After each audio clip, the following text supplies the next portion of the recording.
Some DC characters weren't planned. They were background extras, last-minute rewrites, or even printing errors. But somehow, they stuck. One was made up to fill space in a single panel. Another was invented on a deadline and became a fan favorite for decades. These weren't part of the master plan, yet they became icons, sidekicks, and even Justice League members. So, who are the heroes DC never meant to create, but couldn't get rid of? Here are 10 DC characters who were created entirely by accident. At number 10, Donna Troy. Donna Troy debuted in The Brave and the Bold, issue 60, 1965, as Wonder Girl, a member of the Teen Titans. Her creation was a result of a misunderstanding. In the 1950s and 60s, Wonder Woman comics featured impossible tales, showing Diana as a teenager. Writer Bob Haney mistakenly believed Wonder Girl was a separate character, not a younger version of Wonder Woman. So when he added Wonder Girl to the Teen Titans, he unintentionally created a new heroine. To explain her existence, DC spent decades revising her origin. She was called Diana's sister, then a magical clone, then a child rescued by the Titans of myth. Each rewrite tried to justify an editorial oversight. Despite this confusion, Donna Troy became a core Titan. She adopted multiple names, including Troya, and built her own legacy apart from Wonder Woman. A simple mix-up created one of the most enduring Teen Titans. Donna Troy wasn't planned. She was a mistake. Who stayed? At number 9, Dexar. Dexar first appeared in Final Crisis, Rage of the Red Lanterns issue 1 in 2008. His creation happened completely by accident. Artist Shane Davis was drawing a big scene showing the Red Lantern Corps. To fill the background, he added his pet cat wearing a red power ring, just as a small joke with no meaning. Writer Jeff Johns noticed the cat and decided to give it a proper story. In the comics, Dexar was once a stray cat named Dexter. A kind woman took him in and gave him a home, but she was murdered by intruders. Filled with sadness and rage, he sat by his owner's body, consumed by a desire for revenge. This intense emotion caught the attention of a Red Lantern ring, choosing him for the Corps. A background joke became the DC character Dexar, who became a fan favorite in Red Lantern's comics and animated shows. A random cat sketch led to one of DC's strangest heroes. At number 8, the Joker. Joker first appeared in Batman issue 1 in 1940. He was created by Bill Finger, Bob Kane, and Jerry Robinson as a one-time villain for Batman.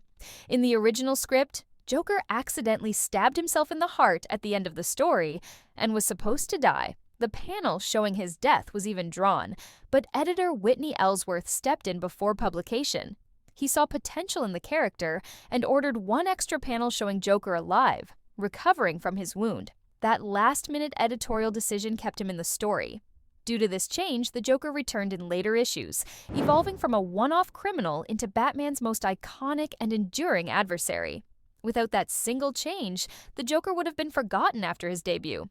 He wasn't meant to survive, but an editor's quick choice turned a throwaway villain into Gotham's greatest threat and one of the most enduring characters in comics.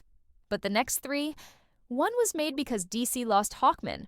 Another was a parody that fans took seriously. At number 7, Zoriel. Zoriel first appeared in JLA issue 6 in 1997. Writer Grant Morrison originally wanted Hawkman to join the Justice League. But at the time, Hawkman's backstory was so complicated with multiple reboots that DC's editors said no.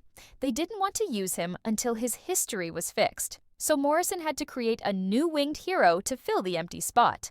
That's how Zoriel was born. Instead of being an alien like Hawkman, Zoriel was written as a literal guardian angel from heaven.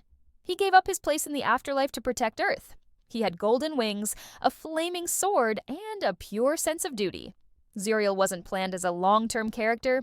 He only existed because Morrison needed a replacement for Hawkman, but he stayed in the league for several stories and appeared in his own limited series. A publishing restriction accidentally gave DC a completely new hero with a unique origin. Without Hawkman's confusion, Zoriel would never have existed. At number 6, Lobo. Lobo first appeared in Omega Men issue 3 in 1983, created by Keith Giffen and Roger Slifer. He was meant as a parody of the violent anti-heroes that were popular at the time, like Wolverine and the Punisher. Giffen wanted to exaggerate the idea of a tough, unstoppable killer to the point of absurdity.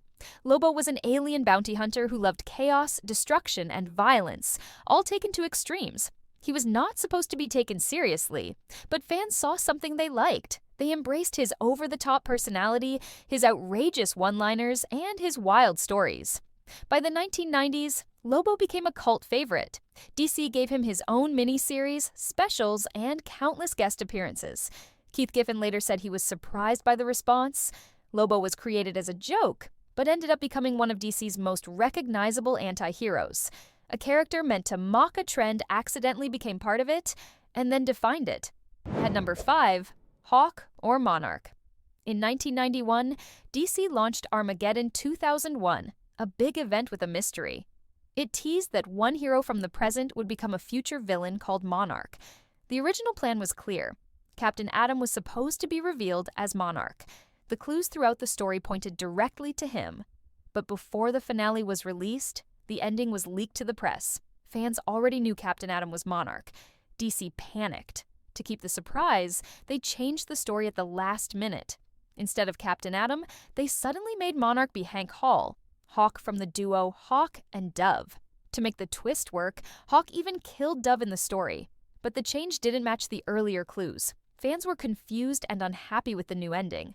To fix the damage, DC later turned Hawk into another villain called Extant during Zero Hour. Without that real-world mishap, Hawk would have remained a hero, and Monarch would never have existed. At number 4, Harley Quinn. Harley Quinn first appeared in the 1992 Batman the Animated Series episode Joker's Favor. She was created by Paul Dini and Bruce Timm as a one-time henchwoman for the Joker.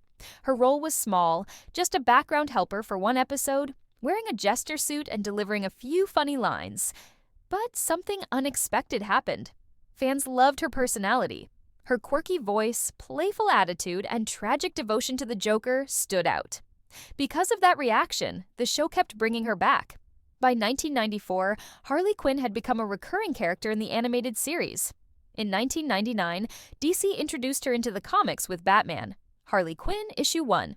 Over time, she grew beyond being Joker's sidekick. She became an anti-hero, leading her own series, joining the Suicide Squad, and even headlining animated and live-action films.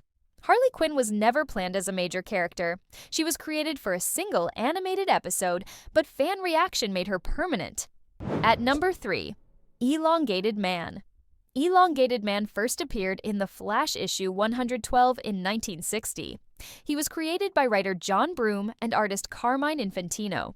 Ralph Dibny had the power to stretch his body and a sharp mind for solving mysteries. But his creation was an editorial mistake. At the time, DC already owned Plastic Man, another stretching hero they had acquired from Quality Comics. Editor Julius Schwartz later admitted he didn't realize the rights to Plastic Man were available when Elongated Man was approved. He said that if he had known, Ralph Dibny would never have been created.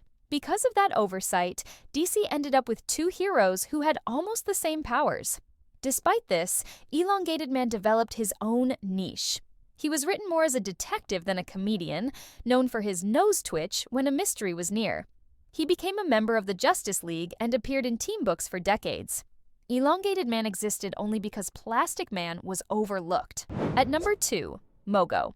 Mogo first appeared in the short story Mogo Doesn't Socialize in Green Lantern issue 188 in 1985. He was created by writer Alan Moore and artist Dave Gibbons as a one-off joke.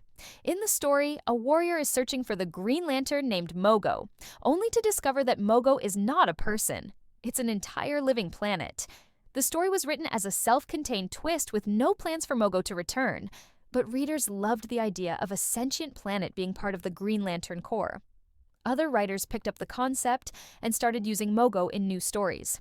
Over time, Mogo became important to Green Lantern lore. He was shown training new recruits, assigning power rings to worthy lanterns, and even serving as a battleground for major cosmic events.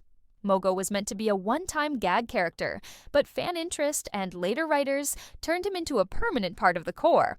At number 1, the Legion of Superheroes. The Legion of Superheroes debuted in Adventure Comics number 247 in 1958. Writer Otto Binder and artist Al Plastino created them for a one-time story. In it, 3 teenagers from the 30th century, Cosmic Boy, Lightning Lad, and Saturn Girl, travel back in time to meet Superboy. They test him for membership in their club before returning to the future. It was meant to be a fun, single-issue tale, but readers loved the idea of a team of young heroes from the future. Fan letters poured in, asking to see them again. Because of this unexpected reaction, DC brought the Legion back. They appeared more often, gained new members like Brainiac 5, Mon-El, and Ultra Boy, and slowly built a rich 30th century universe. The Legion went from a simple guest appearance to a long-running franchise with its own ongoing titles. They were never planned to become major characters. It happened only because readers demanded more stories. With this, we end today's video. We'll be back with a new video shortly. Until then, happy watching and do subscribe to our channel if you still haven't.